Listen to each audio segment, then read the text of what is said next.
like to welcome you all here today. We, as a university, are interested in what are the pressing, important social issues of the day. And also, we're interested in being inspired by the world that we face today and how being inspired by that world can change the sort of work that we do. And I really hope that today's conference will start some conversations about what else we should be doing, what else do we need to know about inequalities in Greater Manchester, and what contribution could university researchers make to that.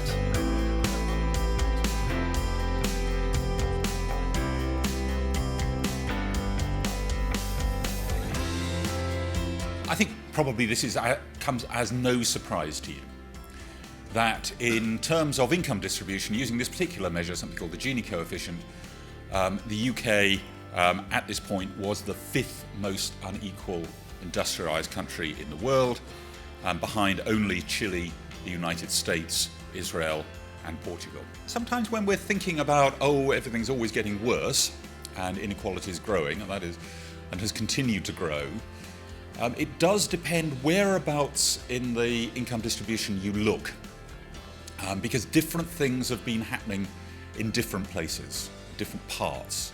Very much when we're thinking about kind of physical regeneration initiatives, what initiatives like that do exist now, because regeneration isn't really a term that's used, particularly in government circles now.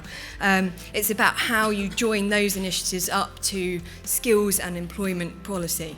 I think one of the most important things here is not just getting the right balance between the types of intervention, but also joining up across policy areas, because clearly, inequality, poverty, these are very, very complex issues.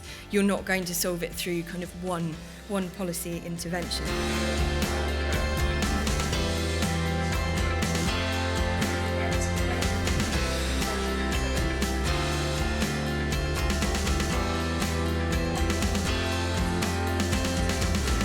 Today has been fantastic in the brand that we've got making a difference, in all of the work that we hear and the information and the websites that we know about. So we need that sharper visibility, but we do need to raise the public awareness around inequality much higher, so that people, residents, communities are far more aware of what's happening in a more simplistic way.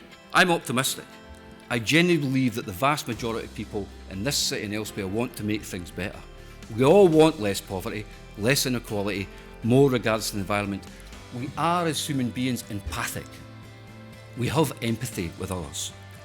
But good, and this is the moment we're in, good intentions and feelings need now, in this moment, translated into action.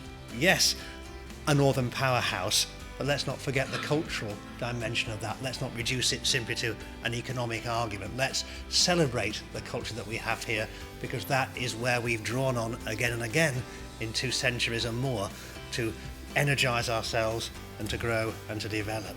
What to do next? Well, I think what you have to do is think much more radically than the previous speakers about unsettling power and knowledge.